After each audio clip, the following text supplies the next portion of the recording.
Hi everyone, so today we're taking a look at the Titanfall beta. Now, much has been made of Titanfall. It's the next big game coming out of Electronic Arts and the guys at Respawn. Now, the guys at Respawn, they were former Call of Duty developers. They were actually the originators of Call of Duty. And so this is kind of a game we've all been waiting for, really, to see what those guys would do next. Now, the first thing I think we have to really discuss with Titanfall is where it's taking its inspiration from, because a lot of people kind of think, oh, it's very COD-ish, you know, it's got that Call of Duty vibe going on, but actually, I don't think it is quite so much a Call of Duty game, as it were. It's much closer to a game called Blacklight Retribution, which kind of already did the stompy mech thing, you know, kill lots of people, get points, call in a mech, stomp around in the mech. Anti-mech weapons are available, etc. for those people who aren't in a mech. And there's a lot here that is very reminiscent of what the guys were doing with Blacklight Retribution. But then you take Mirror's Edge, which was another Electronic Arts game, which did the parkour free running, and bring that in as well. And so what we really have is a triple play here. You've got the kind of fast-paced action of Call of Duty. You've got the fast-paced action and mechs from Blacklight Retribution, and you've got the free running from Mirror's Edge. Now actually, you might think, that sounds like a difficult combination to make work, but actually it's all credit to the guys at Respawn that they've pulled off a blinder here. The gameplay is really solid. Whilst there are some significant problems with the frame rate on the Xbox One, which in my opinion doesn't look like something they're going to be able to fix before launch, the gameplay is stunning. It fixes everything that was wrong with Call of Duty in my eyes for the last few years. It's quite remarkable that adding those gameplay elements can immediately make the game A, feel more fluid, B, feel like you actually have a chance of surviving longer than about 3 seconds, and it opens up this kind of verticality to the gameplay that's kind of been missing from shooters in my opinion. This idea of being able to, you know, double jump between various world elements onto mechs, onto buildings, running along buildings. It just works incredibly well. Now, graphic-wise, this game does look better on PC. It also plays better on PC as well. The frame rate is much more solid. In testing, we've seen the frame rate on the Xbox One dipping quite dramatically when there's a lot of heavy action going on screen. Specifically, if you have maybe 2 or 3 mechs on screen at the same time, 1 or 2 of those mechs happens to be on fire, and you can watch the frame rate really take a bath. This is a fairly significant issue for a game that realistically needs to be hitting a stable 60 frames per second throughout, and unfortunately this is something that we've seen quite a bit from the Xbox One. Tomb Raider, for instance, Battlefield and other games just haven't been able to maintain a consistent frame rate, unfortunately. Now, there is still time before the game is actually released, and we were playing a beta, so it may very well be somewhat behind the actual code base that Respawn are using, and also there are some updates coming from Microsoft which hopefully will unleash a little bit more power within the Xbox One. But at this stage, if the game does launch with this frame rate problem that it has at the moment, especially when we're seeing things like screen tearing going on, it's just ugly on a console, then I think that is going to be something people will be focusing on at launch. Certainly I think reviewers are going to be hard-pressed not to mention it, because it is fairly extreme at times. Now, contrast that to the PC version of the game, where the frame rate dropped at worst by 2 frames a second. So in our testing, we were seeing 58 frames a second in very, very heavy scenes, and 60 frames a second solid throughout the rest of the time. Now, interestingly, the game is capped at 60 frames a second. We use 120 frames per second monitors here, and there was no way that we could find to effectively unleash the full raw power of the gaming PC that we use here. So unfortunately, we weren't able to kind of see what the frame rate would be like and the smoothness of the game if it was just uncapped and allowed to just go for it on the PC. So there does seem to be a hard cap on both systems at 60 frames a second.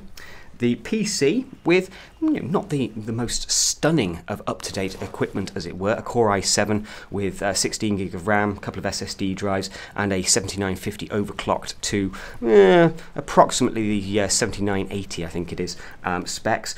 It's a fairly beefy PC, but at the same time, it is not the most cutting-edge system out there. So it was very interesting, really, to see how Titanfall was running on these two systems. And gameplay-wise, the frame rate drops on the Xbox One weren't at any point something I would call a deal breaker. In fact, the more you actually played the game, the less you kind of cared about the frame rate dipping in and out. But it could, at times, be a little jarring, and especially if you're trying to take out a pilot running around underneath a Titan, the Titan's on fire, and your frame rate's popping and hopping. You try killing somebody like that. It's quite difficult, actually. But again, it wasn't something that made me kind of go, grr, throw controller out the window. It was something of more like, well, I hope they get this fixed, you know? Because the gameplay is bloody brilliant. But frame rate is all important on a console. We can't really have a multiplayer shooter with a frame rate popping up and down all over the place. So I do hope Respawn get that fixed. Now, one of the things I found quite interesting is how the kind of character progression is working in Titanfall. Because it's kind of got that COD element, so as you kind of level up your pilot, you unlock new weapons, you unlock perks, but they have these things called burn cards, and they're really cool. They add a kind of twist into the gameplay mechanic, which can, I reckon, as the game opens up when it's finally released, will add kind of an extra element of risk and chaos into those opening 4 minutes, certainly, of Titanfall's gameplay. Now, each match essentially has a kind of 2 stages, I suppose you could say. The opening 4 minutes is when everyone is waiting for their Titan.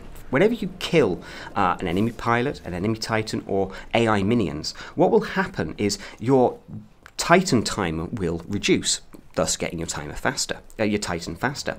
Now, these burn cards have a variety of effects, including allowing you to reduce your Titan timer by 40, 80 seconds, or call in an ogre immediately.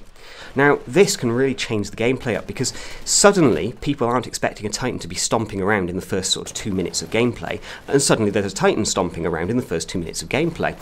You suddenly change the dynamic of the battlefield, and you can give your team that extra edge. I can see that coming into play really nicely, certainly if this game becomes an esport, where suddenly everybody is spawning ogres right at the beginning of the match to try and give their team that initial win, or tactically rolling out those ogres from their burn cards at just the right moment to give themselves an edge. And the burn cards that we've seen so far are pretty fun. There's everything from kind of double damage weaponry, to calling in boosted Titans, to being able to respawn exactly where you died.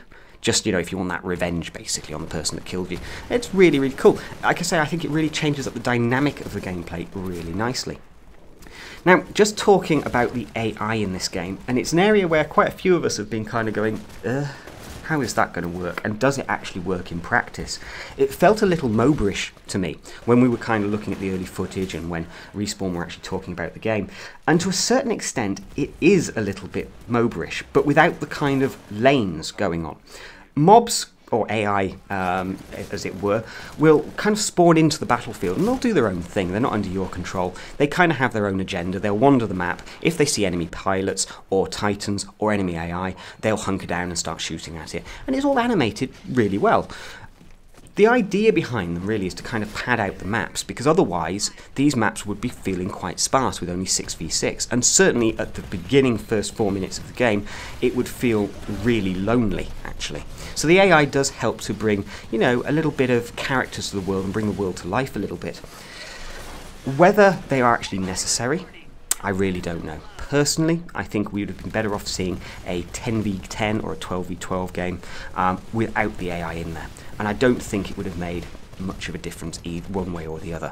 I think it would have created a more thrilling game during those opening kind of few minutes. One of the problems I found with the AI is it's actually quite difficult to spot who is AI and who is an enemy pilot, i.e. another player, unless that enemy player happens to suddenly double jump into the air or fly down off the top of a building or something. And so, you kind of get this thing where suddenly you're like, yeah, I've just killed 4 guys, and then it's like, oh, they were just AI. Oh well, at least my Titan will be here a bit quicker. It doesn't have the same kind of woohoo awesome impact as taking out a pilot does. So, in some respects it makes me feel like, well, is this going to impact the longevity of the game to a certain extent, that we've kind of got this weird hybrid multiplayer, single-player shooter thing going on, and the AI just doesn't really feel all that necessary to the gameplay. You could well do without it, bump the player count, and I think things would be just as fine there, really. So, all in all, I think Titanfall is going to be a fantastic game. The niggles I have with it really are down to how well this thing is going to be running on the Xbox One when it actually arrives on there. I don't honestly believe we are going to see this frame rate smoothed out in time for launch. I think a lot of this really is down to limitations within the Xbox One at this point. Xbox fanboys, you can bleat on as much as you like that I'm wrong. Ultimately, the evidence now is stacking up, not in your favour on this one, really. And, you know, if Titanfall does launch with a ropey frame rate, then I think it really does cement everything I've been saying over the last, few months, that the Xbox One is looking rather power constrained at this point, especially when we look at what we're getting on the PC, which is vastly cleaner textures in my opinion, much higher frame rates, stable frame rates, which is really the key thing here. Can Microsoft sort out the frame rate on the Xbox One? I bloody hope so, because it's kind of embarrassing seeing a console that is struggling at this point when, other systems aren't having these kind of problems. And a lot of it comes down to, if Microsoft have these first-party exclusives, and obviously they feel that that's how they're, going to try and stay ahead of the market, well, we will see at launch how many units Titanfall actually ships. There's an estimated, 4.5, maybe 5 million Xbox Ones out there in the world. I think it's going to ship about 2.5 to 3 million copies myself. I think this is going to be a big seller.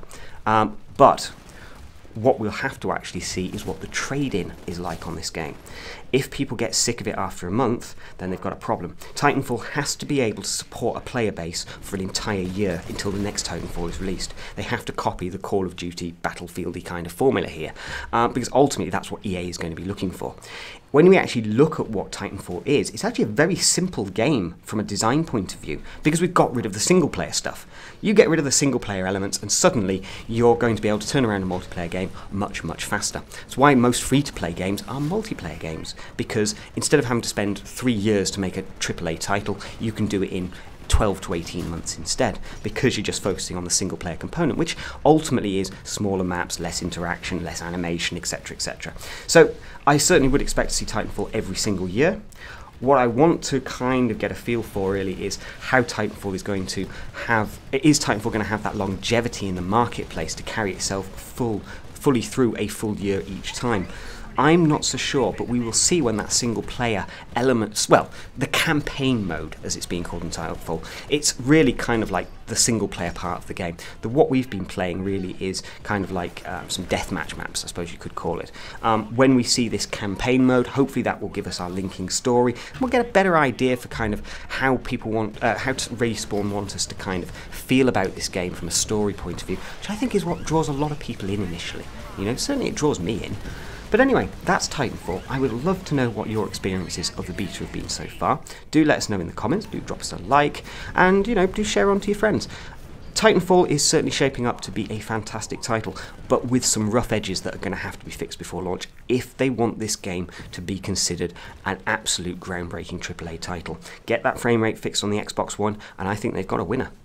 Thanks for watching. We hope you enjoyed this video. Do please remember to like and comment, and if you'd like to, please subscribe. You can also visit our website and download our Android app. If you do subscribe, you'll be getting a daily dose of the latest tech news, hardware reviews, Android games, consoles, and basically an honest opinion direct from the UK. Stay tuned, stay Androidizen.